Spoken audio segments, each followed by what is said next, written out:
One of the witnesses, they identified a female in a white shirt. At first, no one really knew what was going on. And then all of a sudden we realized that it was gunshots. It's really an unbelievable response time. I mean, 2 minutes from the word going out, possible shooter, to they're actually on the grounds, which means they had a patrol officer within 2 blocks or a block of the campus. Many in the community jumping in to help. I just gave them water, gave them Band-Aids, gave them towels to wipe their blood. The one woman, she had the actual bullet stuck on her leather shoe. Travis Ganley and Tim McCarthy were having lunch at Carl's Jr. across the street from YouTube when the shooting started. We looked out the window, we see the whole building, people running down the stairs.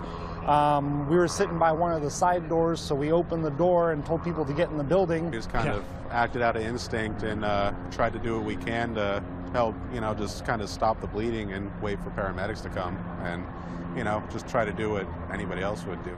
Of the 3 people wounded, 2 have been released from the hospital.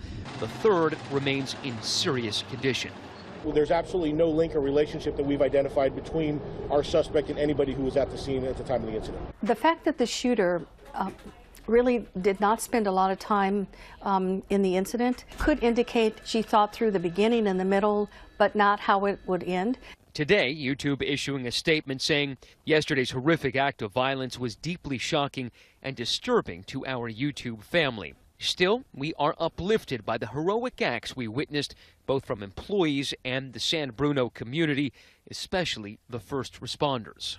Investigators today continue to comb for evidence at the San Diego home where Aghdam was living, including removing a bag of clothing which a neighbor says she had thrown into a dumpster on Monday, saying it appeared that Aghdam was throwing away clothes she'd worn in these videos just days before her rampage. Is there any way that this could have been prevented? We have several investigators that are going to be working for a long time in this case, so I think it's a little bit premature to jump to the conclusions to say that anything could have prevented this. Outside the family home today, the shooter's father simply saying he's sorry. I'm sorry. I can't believe it. Also handing out a statement, our family is in absolute shock and can't make sense of what has happened yesterday. Although no our deep pain for this tragedy, her family would like to express their utmost regret and sorrow for what happened to innocent victims. Today, your support reminds us that even in the toughest of times, YouTube shooter Nasim Aghdam was widely known on Iranian social media as Nasim Sabz, which means Green Nasim, because of her advocacy for animal rights, healthy living, and veganism. Her specific style of videos made growing YouTube and Instagram influencers. For instance, one showing a rabbit where she explains the differences between vegetarianism and being vegan. In another video, she explains the benefits of eating a papaya. One of her most well-known videos here is one where she is wearing a revealing purple dress. Don't believe what you see is a message appearing in the video screen. I'm being discriminated and filtered on YouTube, and I'm not the only one. And if you go and check my videos, you see that my new videos hardly get views. She also criticizes YouTube and makes a physical protest a year ago by going on the streets, posting what claims to be a picture of herself, holding up a sign saying YouTube dictatorship. And then there is a video that gives more insight, if you will, in the life of Mrs. Aghdam. She fled her native Iran decades ago. In that video, she explains that even though she was a member of the Baha'i faith, which is a persecuted faith in Iran, she doesn't really like life in the United States. And she literally says, in Iran, they kill you by axe. But in the United States, they kill you with cotton, an Iranian expression for saying that she is dying a slow death in the United States. When it comes to freedom of speech, do you think that Iran is better than USA or USA is better than Iran? She was also repeatedly being teased online for her comments. Many Iranian users in social media would ridicule her, would tell her that she's crazy. And in one video, she actually explains that she's doing very well and that it's actually the people who are making those comments who are mentally ill. She also criticizes Instagram by saying that her followers are all real. She actually She has several Instagram accounts. She also had a Telegram channel before she attacked the YouTube office and subsequently killed herself. One of her last posts there is a childhood photo of herself posing between flowers with one flower. Nasim Aghdam. Investigators say the suspected shooter was a YouTube personality who had recently gotten angry with the website. KCAL9's Tina Patel live in Menifee, where she spoke to the woman's family. Tina? Yeah, I had a chance to speak with that woman's father and brother, both of them too emotional, say they're going through too much to go on camera with us. But they do say that they knew about this woman's grudges against YouTube and that they had tried to warn authorities. Unfiltered on YouTube. This is a recent video posted by Nasim Aghdam. In it, she complains that YouTube has started filtering her page, adding age restrictions to keep her viewership down. Family members in Menifee, where she used to live, tell us she had been making a living as a social media personality, posting in English, Farsi, and Turkish about animal rights and becoming a vegan, but also making more upbeat music and dance videos. The family became concerned this past weekend when they couldn't reach Aghdam by phone or at her home in San Diego. They alerted police, and at 2 a.m. Tuesday morning, they got word that Aghdam had been found safe in her car in Mountain View, California. When the family realized that was close to YouTube headquarters in San Bruno, they told police that Aghdam had been complaining about YouTube and how the company was, quote, ruining her life. They say police told them they would keep an eye on her. Initially, authorities thought this was a domestic violence case, but police are backtracking on that tonight. The shooter had a long history with YouTube, and we found her website with a manifesto about why she's been victimized by the company. My name is Nasim Aghdam. This is the woman who investigators say is the YouTube shooter, and Nasim Aghdam is no stranger to the platform. She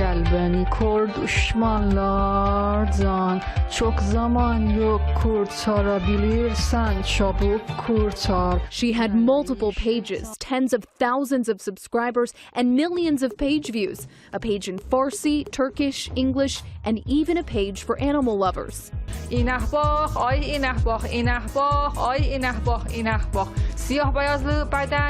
She also posted recipes like this vegan butterfly tofu sandwich. But the messages get dark on her webpage and in YouTube videos. She talks about her work being demonetized and her ad revenue getting slashed. صدر رحمت به جمهوری اسلامی اونجا با تبر سر میبرن اما اینجا با پنبه سر میبرن. YouTube did recently roll out a new advertising policy. It cut revenue for channels with fewer than 1,000 subscribers and 4,000 hours of watch time. But according to Aghdam's rants, she shouldn't have lost any money because at least one of her channels had more than 15,000 subscribers.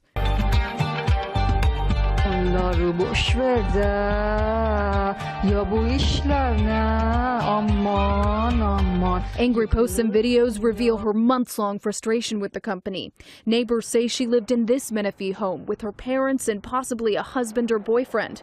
John Rundell says the FBI did search the home at some point on Tuesday after the shooting. She hardly came out. I mean, I hardly saw her. I see the father a lot, and I've seen some of the grandkids and stuff, but they kind of keep to themselves. Authorities initially said the shooting was a domestic violence case, but sources tell us Aghdam had no relationship with anyone at the YouTube facility. They say she fired 30 or 40 rounds inside the courtyard, and during the chaos, an engineer says he came face to face with her and a shooting victim. There was a guy on the ground. He had been shot, and the shooter was within 20 feet from him, and he was yelling, "Come and get me." And I didn't understand what was going on at the time. 4 people were injured in the shooting, 3 of them shot and taken to local hospitals. In the end, authorities say she turned the gun on herself. Mark and Michelle. Bruno PD confirming that in a recent update that also included her driver's license photo. Employees took to social media while all this was happening. You see the photos here, some barricaded in rooms with coworkers, others posting notes like this one to let loved ones know that they were safe. Once the calls came in, the massive police response a quick one. We got calls of shots being fired at 12:46 this afternoon. We had 3 officers arrive within 2 minutes. Police and SWAT teams arriving to panic and chaos at the massive YouTube campus in San Bruno. Hundreds of employees running from the building with their hands in the air. Officers patting some of them down, checking for weapons. Witnesses paint a terrifying picture. I heard like maybe 15, 17 shots. I saw the victim. She was in the dining room and she had a leg injury. That's a gunshot wound. So I put like a tourniquet on her. Ambulances rushed to the scene as SWAT team shot victims, one near the entrance and 2 others at a nearby business. YouTube's CEO tweeting, quote, "There are no words to describe how horrible it was to have an active shooter at YouTube today." All right, here's the latest on the conditions of the gun on herself and then took her own life. Now, the situation, to put it bluntly, probably had the best outcome. It was a domestic situation. And quite frankly, many people out there wanted it to be a domestic situation. But you had other people out there trying to claim that it wasn't a female because the first original reports came out that it was a female wearing a headscarf. And no one wanted, people were thinking this is a false claim. There was reports that it was a man. There were reports like this one here where a couple of guys on Twitter decided to say that I was the person who was going around and opening fire at YouTube headquarters. Never mind the fact that at the time I was home in my sweatpants playing site where she has her Farsi YouTube channel, her Turkish YouTube channel, her YouTube hand art channel, her English YouTube channel, and her Facebook. This girl was seriously into YouTube. It says, be aware, dictatorship exists in all countries, but with different tactics. They only care for the personal short-term profits and do anything to reach their goals, even by fooling simple-minded people hiding the truth, manipulating science and everything, putting public mental and physical health at risk, abusing non-human animals, polluting the environment, destroying family values, promoting materialism and sexual denigration in the name of freedom, and turning people into programmed robots. Make the lie big, make it simple, keep saying it, and eventually they will believe it, Adolf Hitler. There is no free speech in the real world, and you will be suppressed for telling the truth that is not supported by the system. Videos of targeted users are filtered and merely relegated so that people can hardly see their videos. There is no equal growth opportunity on YouTube or any other video sharing site. Your channel will grow if they want it to. And here we can see that her YouTube channel, between 2016 and the end of 2016, there's problems there. But the thing to remember about this, though, is that YouTube in 2016 was an insane growth year.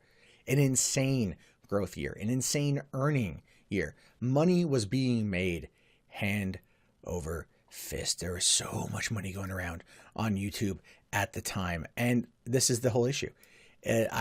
What happened in 2017, I can see angering this woman because of how bad it got, because of how bad things got the latter half of the year. And they were pretty bad. They were definitely pretty damn bad. And I could see her frustration and her anger. And when this first happened, my first thought was, oh no, please don't have this be over the apocalypse. Please don't have this be over this kind of thing. And it was. At least as far as we know right now, it was. And I'm not a religious person, but I'm kind of praying that they find some other reason. Because I don't want that. I don't want anyone to be so frustrated with YouTube that they go and they do this, because it's terrible. What happened in general is terrible. But if the motivations were YouTube, that is just tough. Because the way I see it is this. This isn't just an attack on YouTube. This is an attack on everybody. It is, in my opinion. One person getting so frustrated that they took a gun to YouTube HQ in order to get revenge on them is a terrible thought, and not one that I want. As much as I criticize Susan Wojcicki, I don't want that. I don't want that to fall at her feet. I understand that when it came to the apocalypse, it was in fact YouTube versus like a rock and a hard place, essentially. Advertisers were fleeing, demanding certain changes. They had to act. But their lack of communication caused that frustration and that grief. And I talked about that a lot last year, and even this year. I stopped getting views. So this is because I'm being filtered. And I'm filtered on YouTube, and I'm not the only one. So recently, they also attacked my Persian channel, Nasim Aghdam. And if you go and check my videos, you see that my new videos hardly get views, and my old videos that used to get many views stopped getting views. So this is because I'm being filtered. And another thing, they age restricted my ab workout video, a video that has nothing bad in it, nothing sensual. Why they did that? Because it got famous and was getting many views. So they age restricted that video to keep it from getting views. I contacted support team and they also said the same thing. There are some inappropriate things in your video. Videos like many singers like Nicki Minaj, Miley, and many others have sensual scenes, so inappropriate for children to watch, don't get age restricted. But my videos, my workout video gets age restricted. This is what they are doing to vegan activists and many other people who try to promote healthy, humane, and smart living. People like me are not good for big businesses, like for animal business, medicine business, and for many other businesses. That's why they are discriminating and censoring us. For more info, visit my website. Yeah, that's the thing. I get where she's coming from. I do. I get where she's coming from. YouTube hasn't communicating. Now, if I was, and I know I'm not the only one here, clearly, but the difference between Nasim here and myself is I looked at it as an opportunity to learn more about what the platform is growing into. It appears to me that she internalized where things were and started making it personal. It's not personal. A lot of what happens on this platform is not personal, it's business. And a lot of people, because they put so much of their spirit and their soul into what they do, that it can't, to them, feel like anything but being personal. But the difference between a lot of other people and her is that we chugged on, kept chugging along, and it took her to a place that I could only imagine. And now she's dead. You know? Now she is dead. And as I'm kind of left asking myself the question, is there anything we could have done? Right? Like, not like, here's my thought on this. If someone you know does this and they are frustrated beyond belief at what has gone on in terms of the adpocalypse, of ad revenue, of growth, of things like that, reach out to them and tell them things are going to be okay.